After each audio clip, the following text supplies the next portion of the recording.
this main card, man, we got two fan favorites right here. We got Moggly Benitez, Gabriel Benitez, who opens up as a plus 170 underdog versus one of my favorite fighters, Billy Quarantillo, man. He opens up as a minus 215 favorite. AJ, man, I need to ask you this. Both of these fighters have had very interesting careers so far, right? One is more experienced than the other, clearly. But at the end of the day, when we're sitting here and we're talking about a Moggly Benitez, talking about somebody who Javier Mendez has noted, he kicks like a mule. He has the hardest kicks that he has ever seen. And this is a man who's held pads for Luke Rockhold, a light heavyweight, a big boy right here. And we got a 145-pounder killing the game, man. My first question to you is this. It is not about Moggly Benitez. It is actually regarding Billy Quarantillo, excuse me. His last performance against the governor, Gavin Tucker, we saw a cardio issue. We saw the pace and the pressure kind of backfire a little bit, man. He has promised he's going to have a revamped camp. He's going to bring a different effort into the cage this time. My question to you is what do you think about him being a minus 215 favorite after his last performance? I do find it kind of interesting because I thought the same thing. He really, once he got tired, he stopped throwing those shots down the pipe like everybody knows, and he started really looping his shots. And we really saw that the Billy Quarantillo we like to see with that cardio and pressure fighter fighting off the front foot kind of took it back. And I think it was just the presence of Gavin Tucker, the governor. He's a big name. He's a big dude coming in. It's interesting to see that that Quarantillo can still keep his crowd favorite even after the loss. So it's good signs for him, especially moving forward in the future. But it makes it interesting to actually see what the odds makers are looking at. That recency bias kind of fell through the gap on this one. So I definitely agree with you, but this is a point that I wanted to bring up, right? So Gabriel Benitez, very experienced, 22-8 in his MMA career, 6-4 in the UFC. Billy Q, 15-3 in MMA, and he is 3-1 in the UFC. So clearly there's an experience gap there. However, one thing that I really noticed that I think is going to be the difference in this fight on who's going to have an edge. Both of these dudes love to walk forward. Only one person can do it unless it's going to be a crazy barn burner back and forth, and hopefully we see something crazy like that.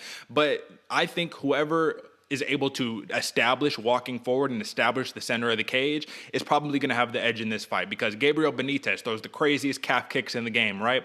But it's really, really difficult to throw calf kicks moving backwards, even though he can still do it. It's very, very difficult. Now, Billy Q, we saw against the governor, man, when you put him on the back foot, that not only does the output drop, but just his whole entire offensive repertoire just kind of goes down, you know what I mean?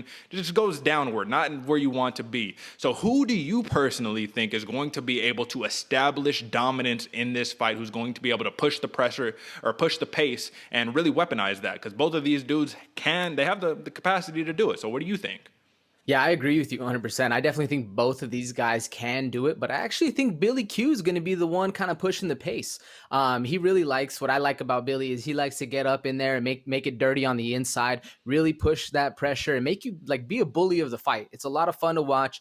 But Gabriel Benitez, what I like about him is he maintains range really well with those kicks and keeps you at range. So I do think Billy Q is going to be the one walking Moggly down, maintaining, that pressure like we're talking about, while Gabriel Benitez is throwing kicks from the outside, kind of working those leg kicks, high kicks, all that kind of stuff. So personally, I see Billy Q walking him down, kind of maintaining the center of the octagon. But I disagree with you in one fact. I don't know if that's going to be the exact crux of the fight. I kind of think that Moggly, he might be able to do a little bit more damage from the outside, especially since the legs are longer than the arms, but only time will tell. What do you think? Well, I agree with you, and I agree in terms of Billy Q being able to establish the pace and walk forward. I definitely think that's something that he can do, and that's literally his style, is to just walk forward at all costs. And we saw in his last fight, he was walking forward all 3 rounds, but he was just getting picked apart, counter strike after counter strike from the governor. Now, Gabriel Benitez, though he is a very fine kickboxer, he is not the same type of striker that Gavin Tucker is. So one of my questions that I just asked myself is that, okay, if Billy Q gets tired, and normally he doesn't, so it was really kind of weird seeing it in the last fight. A lot of it was because he was getting hit with body shots. There was a lot of clinch work, right? If Billy Q gets tired, he starts looping the shots, right? Everything is starting to go big. My question is Gabriel Benitez going to just go old school trained, you know what I mean, counter striker and just try to pick him apart like that? Or is it going to be a performance like for Gabriel Benitez versus Omar Morales, where Omar Morales pushed the pace on him and Gabriel Benitez had no answers for it? He was just kind of sitting back. He couldn't get his offense going either because he was on the back foot. So that's really one of my big questions. And we just have to wait and find out. But this is a big difference for me, man. When we're looking at styles, right? Both of these dudes have some BJJ, acumen to them. Both of them are black belts. However, Billy Q is the one who actually establishes more takedowns per fight as opposed to Gabriel Benitez. If Billy Q says, like, I'm just going to clinch you up, put the pace on you, do you think Gabriel Benitez can stand in that type of, matchup, man, where it's not wide open, where he can just utilize the big kicks? Because he is a very crisp boxer as well. But what do you think? Who wins the clinch battle in this one?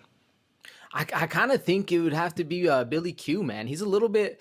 Don't get me wrong, they're both savages in there, but I give that little bit of like dirt dog mentality to Billy Quarantillo, man. He kind of has that little bit of grit in him, and I think that's kind of the whole reason is why he started looping his shots. He thought, dude, this is just a street fight against Gavin Tucker.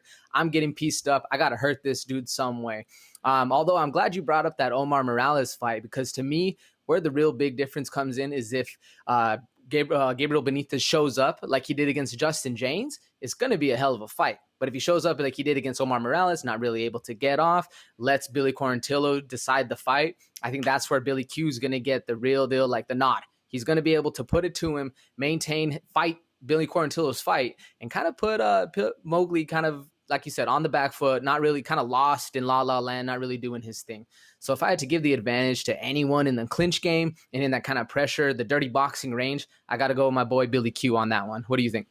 Yeah, man, I'm with you. I'm very much with you in that one. I see it the same way. Now, what it comes down to, this is just the last couple things before we give our pick. So, big difference that we need to know, Gabriel Benitez is a southpaw, and Billy Q is an orthodox fighter. So, what does that mean? That liver shot is going to be open all day long. And if Billy Q isn't careful, you can get put to bed with one of those liver shots. We know it. The Giga kick is wreaking havoc in the UFC right now.